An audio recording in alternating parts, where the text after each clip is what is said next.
ഓം നമോ ഭഗവതേ വാസുദേവായ. ഓം ശ്രീകൃഷ്ണ പരമാത്മനേ നമഃ. ശ്രീമദ് ഭാഗവതം ഷഷ്ഠസ്കന്ധം 19-ാം അധ്യായം. രാജോവാച. വ്രതം പുംസവനം ബ്രഹ്മൻ ഭവദായതുദീരിതം തസ്യ വേദിതുമിച്ഛാമി ഏന വിഷ്ണു പ്രസീദതി.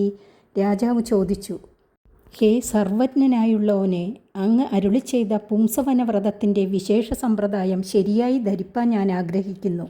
അതിനാൽ ശ്രീവിഷ്ണു പ്രസാദിക്കുമല്ലോ. ശ്രീശുക ഉവാച. ശുക്ലേ മാർഗശിരേ പക്ഷേ യോഷിത് ഭർതൃരനുജ്ഞയ ആരഭേദവ്രതവിധം സാർവകാമികമാദിദഃ. ധനുമാസം ശുക്ലപക്ഷം പ്രഥമ മുതൽ വ്രതം ആരംഭിക്കണം. ഈ വ്രതം സകല കാംക്ഷകളെയും സാധിപ്പിക്കുന്നതാകുന്നു. ഭർത്താവിൻ്റെ അനുജ്ഞയോടുകൂടി ഭാര്യ വ്രതം ദീക്ഷിക്കണം എന്ന് ശ്രീശുകമുനി അരുളി ചെയ്തു. നിശമ്യമരുതാം ജന്മ ബ്രാഹ്മണാനുമന്ത്ര്യ സ്നാത്വാ ശുക്ലദധീ ശുക്ലേ വസീതാലങ്കൃതാംബരേ പൂജയേത് പ്രാതരാശാത് പ്രാഗ്ഭഗവന്തം ശ്രിയാ സഹ. വ്രതാരംഭത്തിനു മുമ്പ് മരുദേവന്മാരുടെ ഉത്പത്തി വായിപ്പിച്ചു കേൾക്കണം. പിന്നെ ബ്രാഹ്മണരിൽ നിന്ന് വ്രതത്തിന് അനുജ്ഞ വാങ്ങണം. അതിനുശേഷം വ്രതം ദീക്ഷിക്കണം.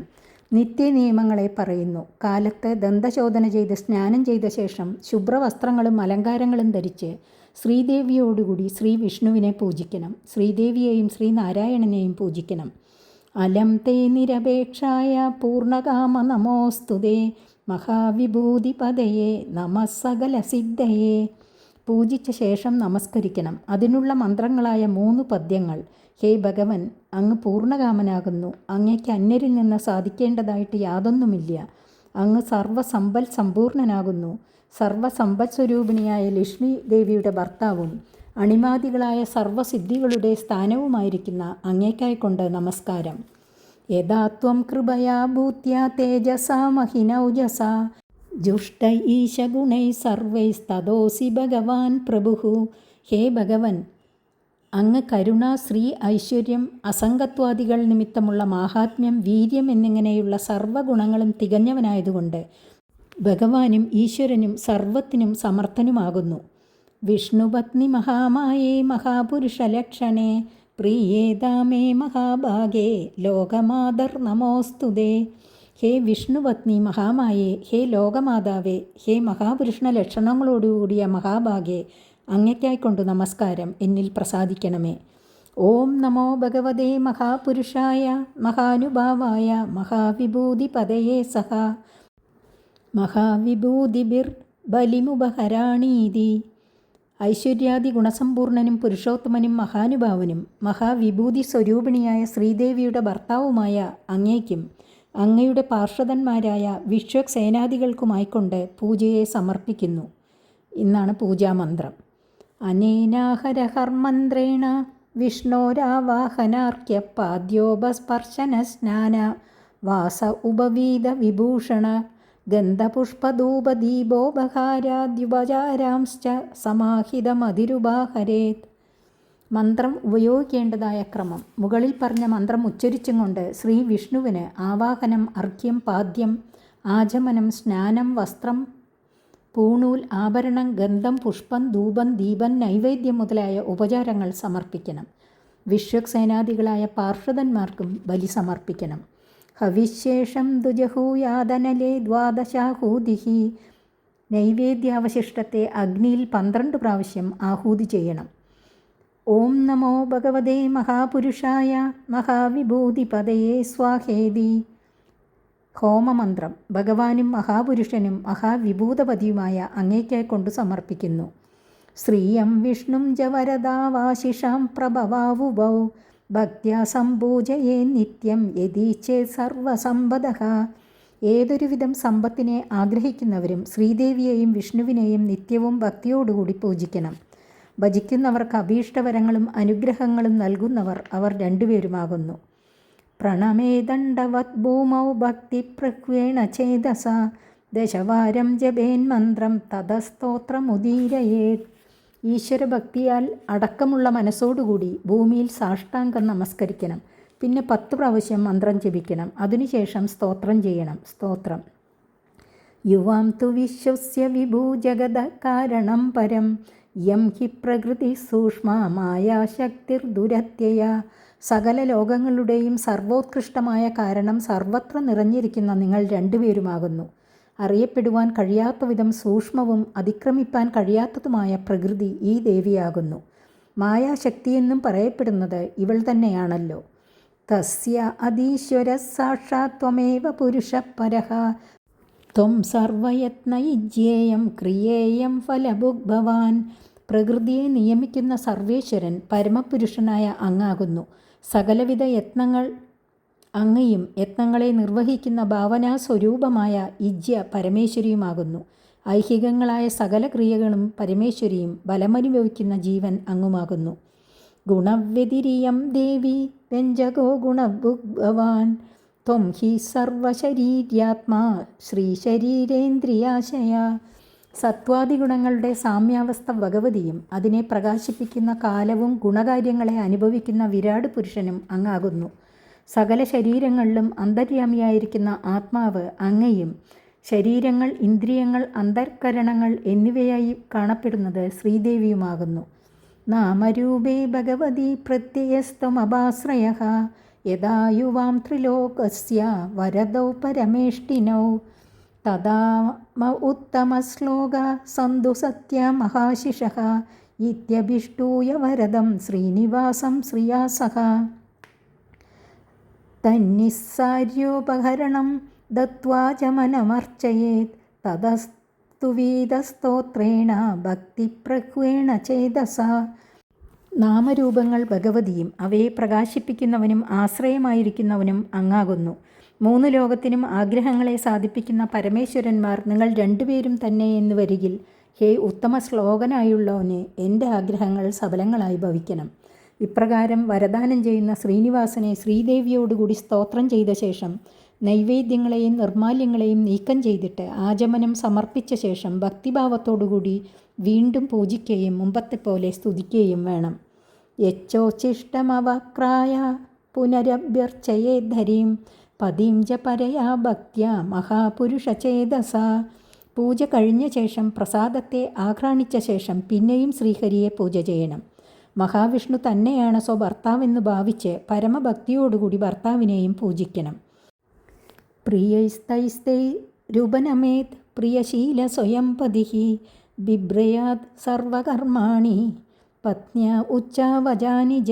ഹിതങ്ങളായ അതാതു സാധനങ്ങളെ സമർപ്പിച്ചും കൊണ്ട് പതിയെ സേവിക്കണം. സ്വതേ തന്നെ പ്രേമിക്കുന്ന സ്വഭാവത്തോടുകൂടിയ ഭർത്താവ് ഭാര്യയെ അനുഷ്ഠിക്കുന്ന വ്രതം നിർവഹിക്കാൻ ഉപകരിക്കുന്ന നാനാവിധ കർമ്മങ്ങളിൽ അനുകൂലിക്കുകയും സഹായിക്കുകയും വേണം. കൃതമേകതരേണാഭി ദമ്പത്യോരുഭയോരഭി പത്ന്യാം കുര്യാദനർഹായാം പതിരേ തത് സമാഹിതഃ.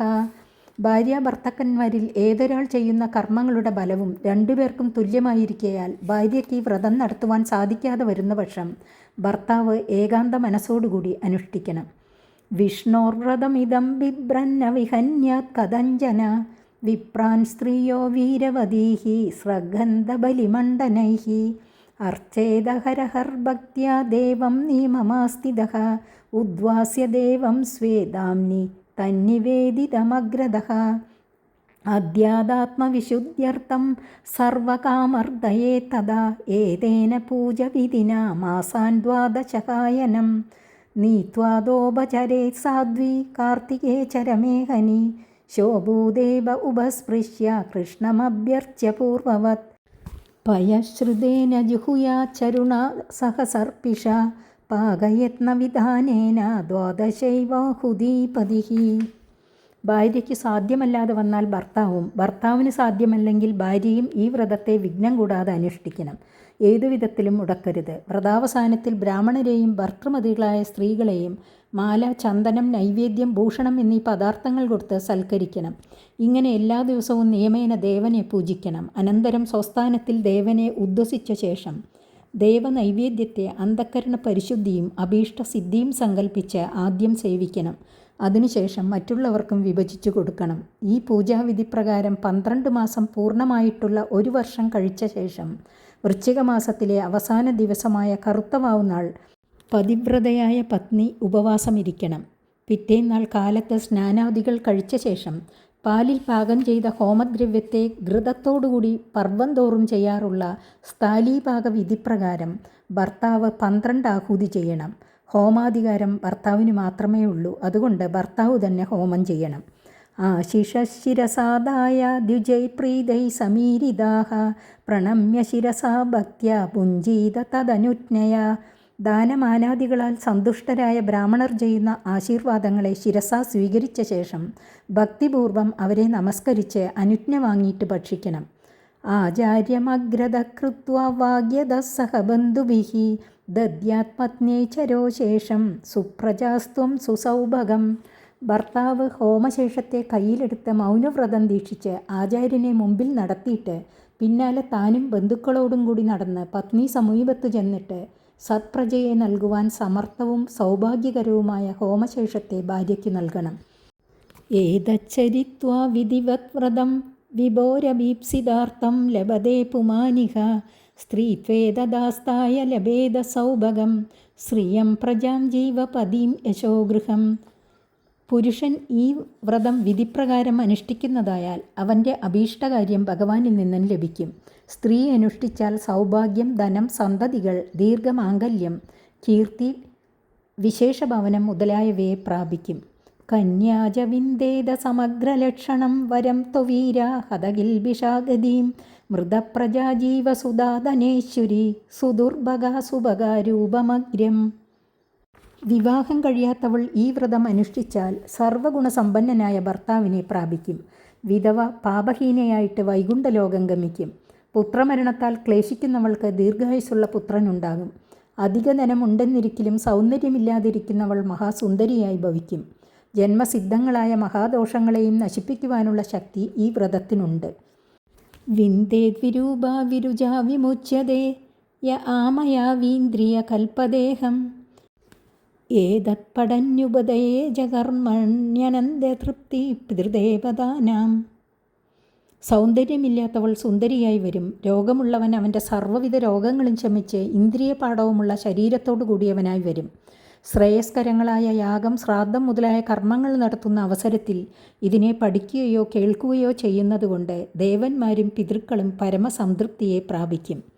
തുഷ്ടാ പ്രയച്ഛന്തി സമസ്തകാമാൻ ഹോമാവസാനേ ഹുതഭുക് ശ്രീഹരിശ്ച രാജന്മഹന്മരുതാം ജന്മപുണ്യം ദിദേർവ്രതം ചാഭിഹിതം മഹത്തേ.